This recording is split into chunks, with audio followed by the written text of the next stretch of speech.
Good afternoon, everyone.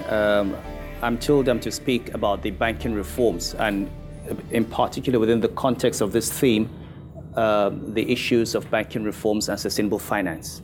In 2007, I mean, as we all know, Nigeria is a country with GDP of over $200 billion, second largest economy in Africa after South Africa, growing at a rate of 6, maybe 7% annually for the last 10 years.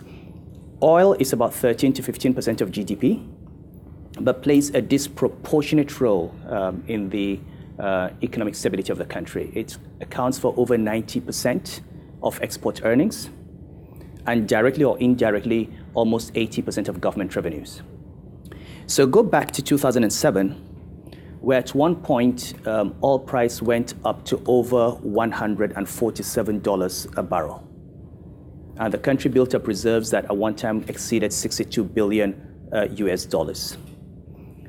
And then 2008, 2009, when oil price at one time dropped to under $40 a barrel. And you can just imagine what that would do to an economy that is so vulnerable. So every time the price of oil goes up, the money comes into government's balance sheet, it's monetized into the local economy, and naturally finds its way into the capital market and to the properties market. And you have these bubbles that are built up, and you've got two highly correlated bubbles. Now, the Nigerian banking industry, like other bankers all over in many parts of the world, decided that the opportunities presented by these bubbles were simply too good to miss. And you had huge exposures to stockbrokers, huge exposures to investors in the capital market. In 2007, the Nigerian capital market was the best performing capital market in the world. In 2009, it was the worst performing capital market in the world. You also had a lot of fraud where the management of banks set up all sorts of special purpose vehicles into which they took depositors' funds in the name of, in theory, arm's length loans. In fact, these were insider loans, and the money was then used to trade. We had this situation where the banks had these exposures, and then all of a sudden, after Lehman Brothers, oil price crashed. The capital market was on a bubble driven largely by very high oil price. Once oil price crashed and the liquidity went out of the system, the capital market crashed. And then the banks that had huge exposures to the capital market found their capital wiped out.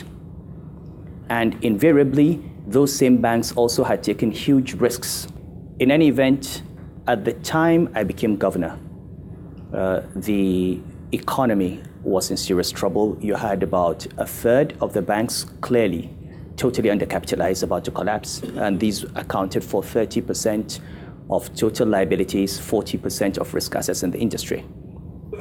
But far more important, and this is, I think, one of the big lessons of managing a crisis, was that there was a confidence crisis. If you look at what's happening in Europe, basically, even if you recapitalize the banks, even if you provide liquidity, you still need to rebuild confidence. And this was a time when everybody was in denial. And everybody knew that given the fact that Nigerian banks were 70% of the capital market, and given the exposures of the bank's capital market, it was simply impossible for those banks to have been immune to a crash in the capital market. So one of the first tasks before me at that time was to re-establish confidence, because without confidence, you don't even have a chance to fix a problem. The markets have to, first of all, believe that you understand the problem and that you have a plan for fixing the problem. And I was fortunate in that I had about 3 months' notice quietly of my appointment, and therefore I'd had time to read up on the Asian financial crisis, and decided that the model that the Malaysians adopted in response to the crisis was probably the most successful at that time, and we would broadly try to do what they did. So there were some ideas about how to fix the problem. What nobody knew was that the problem was not just about banks lending to stockbrokers and share prices going down. it was also about banks over years, or bank CEOs, individual CEOs actually stealing from the banks. You only know the banks that are well run when you have a crisis. So this is basically what happened. When you now need 10, 20, 30% of a bank's balance sheet, then you realize that, frankly, all of that money has been thrown into assets that are not liquid, which is fine. If it's a liquidity problem, we give a short-term liquidity support.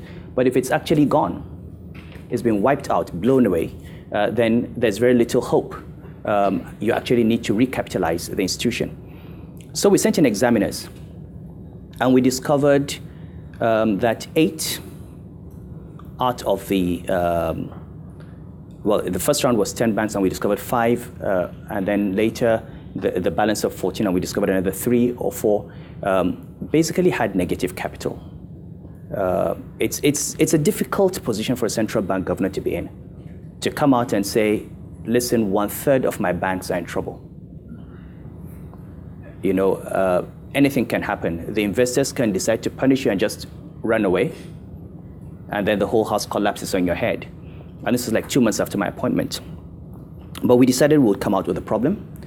But we also decided that we're going to save the banks. However, unlike some of our friends over here, we decided that we're going to hold individuals responsible for the actions and decisions that they took. So the first thing we did was to basically fire the executives of all those 8 banks. We had to put in money, obviously, to provide what we called life support. We placed those banks on life support to take them to a safe harbor. But we had to deal with the big issue: how do you recapitalize the institutions? The Europeans have this European Stability Fund, and they're debating over whether to put in the money or not put in the money. For us, we knew that the only way the banking industry would come up was for the banks to be recapitalized. And so we set up, through legislation, a company called the Asset Management Corporation of Nigeria, AMCON. And what we did with AMCON was to look at a number of institutions that were set up in Malaysia after the crisis, and basically roll them into one vehicle. Malaysia has the Dana Harta, it has the Dana Modal, and that's a corporate debt restructuring desk. These 3 were critical to solving the financial crisis in Malaysia. One was a traditional resolution trust company that dealt with the issue of non-performing loans by purchasing them at the value of the collateral. And so the other institution had the role of injecting capital into the banks and bringing the banks to zero. And so we had AMCON that could do both. Purchase non-performing loans and also inject capital. But we injected capital on a number of conditions, prime among which was we would only inject capital if the bank found a partner that was willing to take it over and merge. So we moved capital adequacy ratios in the banking industry from about 3%, 4% average, to now about 20%. Nigerian banks are among the highest capitalized banks in the world. Liquidity ratios about 70%. Non-performing loan ratios down from 40 to 5% through the cleanup of AMCON. And AMCON did not just buy non-performing loans. It bought some performing loans that had huge concentrations and therefore posed a systemic risk to the Nigerian economy. So what are the key issues where sustainability is concerned? We decided to anchor our reforms of the banking industry around 4 key pillars.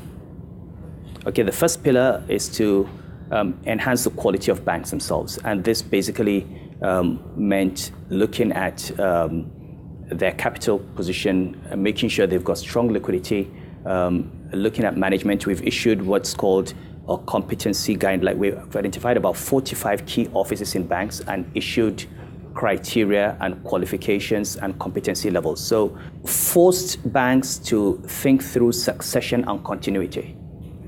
So we set rules that make sure that no bank can have a CEO that serves in that position for more than 10 years. No person can serve as a non-executive director in a bank for more than 12 years. We've gotten banks to take a common year end. We've talked about IFRS.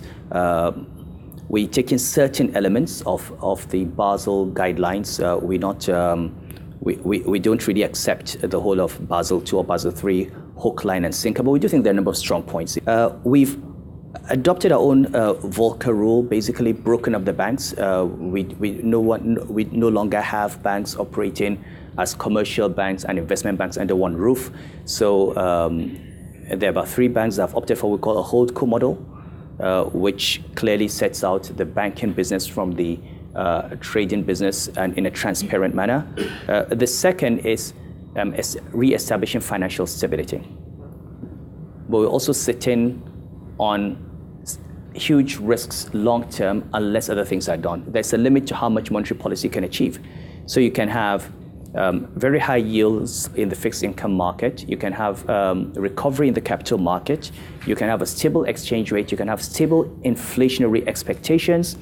And what does that do to you? You get a lot of portfolio flows. And they're good because you build up reserves, your exchange rate is stable, and you're able to maintain that stability in the short term. Long term, if there is a shock, they move out as quickly as they came in.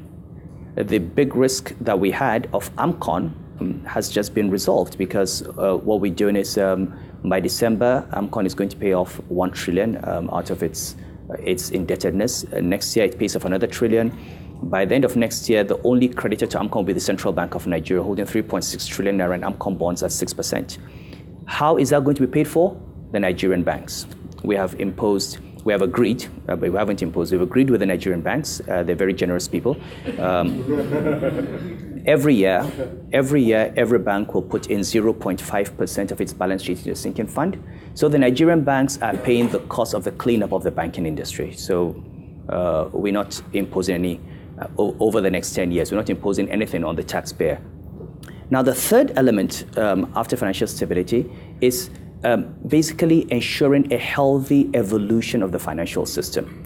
One of the major problems you have in sub-Saharan Africa, if you take out South Africa, is the very shallow and narrow nature of capital markets, for example. Okay, and now what the result is that you have banks as financial institutions taking on roles in asset creation that are beyond what banks should do. So the whole idea of the central bank working with other regulators and the finance ministry and the government to see how long-term saving can be channeled through the appropriate institutions, for example, pension funds investing in infrastructure bonds for the purpose of power and refinery and road projects, as opposed to banks lending depositor funds, is critical for evolution of the financial system. One of the concerns for us is how do we encourage and how do we license, which is why we then had differential capital requirements, had what we called international banks that operate in Nigeria and abroad. We had national banks that can operate across the country, and we said we want to have what are called regional banks. And the idea of those regional banks is to recreate those small institutions that will now focus on the cocoa processor in Ibadan, the small spare parts dealer in Aba, the small textiles factory in Kano, rather than go and be lending 20 billion naira to MTN. The final element of this reform, the fourth pillar, is ensuring that banks actually contribute to the real economy. And to do this, we've had to go beyond the traditional role of a central bank. We've been very conscious of the fact that we're in a developing economy. And maybe to understand this, we've got to go back to my first point. Why is it that banks, for example, do not lend to agriculture? And agriculture is 42% of Nigeria's GDP. Getting banks to lend to the real economy has involved an intense engagement with government, an intense criticism of government economic policy. Those are the four pillars: enhancing the quality of banks, establishing financial stability,